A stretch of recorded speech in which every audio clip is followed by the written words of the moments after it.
Memang Betul. ada juga sih satu jenis obat yang sifatnya lebih selektif, tapi itu jarang ya. Artinya mungkin cuma satu yang ada di Indonesia, namanya obatnya Celecoxib ya nama Mm-mm, generiknya, dan mm-mm. itu lumayan mahal gitu ya. Jadi itu biasanya pilihan kalau memang benar-benar dia punya gangguan lambung dari awal ya. Jadi nggak dikasih nih dengan obat NSAID atau golongan anti radang. Jadi secara umum memang obat ini, obat minum terutama ini ya, akan berefek pada lambung.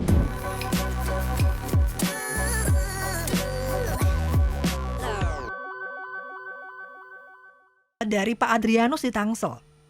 Ya. Zaman kuliah saya kena asam urat. Akibat saya habiskan obat dari dokter, saya kena MAH. Baru tahu pas ikut seminar ternyata semua obat rematik, asam urat, turunan dari rematik itu bisa efek ke lambung. Betulkah, Prof? Ya, sempat saya singgung tadi, memang secara umum, jadi sebetulnya obat untuk anti radang tadi ya, yang paling banyak adalah yang tidak selektif ya. Tidak selektif dia bisa menghambat prostaglandin yang sebetulnya dibutuhkan, terutama yang di lambung itu. Nah, itulah makanya hampir sebagian besar anti radang itu memang efek sampingnya ke lambung. Memang Betul. ada juga sih satu jenis obat yang sifatnya lebih selektif, tapi itu jarang ya. Artinya mungkin cuma satu yang ada di Indonesia, namanya obatnya Celecoxib ya nama Mm-mm, generiknya, dan mm-mm. itu lumayan mahal gitu ya. Jadi itu biasanya pilihan kalau memang benar-benar dia punya gangguan lambung dari awal ya. Jadi nggak dikasih nih dengan obat NSAID atau golongan anti radang. Jadi secara umum memang obat ini, obat minum terutama ini ya, akan berefek pada lambung. Ada efek sampingnya. Kalau saya yang sering Betul. saya dengar nih, makanya saya Mm-mm. tuh dari dulu paling takut Mm-mm. minum obat kalau nggak terpaksa banget atau obat resep dokter ya, Mm-mm. daripada beli Mm-mm. obat langsung yang diminum dari warung-warung begitu. Karena Mm-mm. katanya kalau kebanyakan obat nanti ginjalnya kena loh gitu. Sebenarnya ini benar nggak, Prof Zulis gitu? Terutama juga mungkin nih sahabat Sonora ada yang mempunyai riwayat penyakit ginjal atau penyakit hati gitu ya, dan juga ada Mm-mm. radang sendi juga gitu. Terus gimana Mm-mm. nih caranya?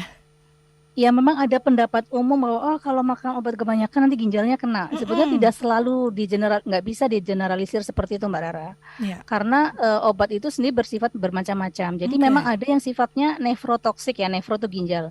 Ada obat-obat yang memang sifatnya nefrotoksik berpengaruh pada ginjal. Ya. Obat-obat golongan anti radang ini termasuk kalau dipakai jangka panjang bisa ngaruh ke ginjal ya. Tetapi obat lain justru dibutuhkan. Misalnya ada orang dengan diabetes nih. Diabetes itu ini contoh lain ya. Diabetes itu kan juga penyakitnya kronis jangka panjang. Kalau Hmm. dia nggak menggunakan obat, justru komplikasinya ke ginjal. Kan berarti lebih bahaya mana minum obat sama nggak minum. Kan gitu. Mhm. Jadi kalau untuk diabetes, dia justru harus minum obat secara rutin. Karena obat itu nanti akan menjaga kadar gula darah dia sehingga mengurangi komplikasi ke ginjal. Mhm. Nah, jadi bisa seperti itu. Jadi nggak bisa digeneralisir juga. Dan tentu obat itu kan sebetulnya gini, pasti ada masa eliminasinya ya. Minum itu kan juga nanti akan dihilangkan dari tubuh seperti itu. Jadi dosisnya asal dosisnya tepat, cara penggunanya tepat ya, Mhm. sesuai dengan kondisi tentu akan lebih bermanfaat dan itu nanti dokter yang akan menakar nih.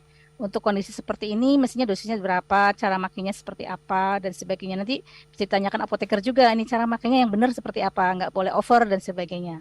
Jadi, Mmm. gini, kalau saya lebih ke kita pasrahkan pada ahlinya gitu. Jangan terlalu parno juga nih. Oh nggak mau minum obat sama sekali nih. Justru Mhm. bisa saja dengan nggak minum obat malahan penyakitnya jadi lebih parah kan Mhm. gitu Mbak Rara. Mhm.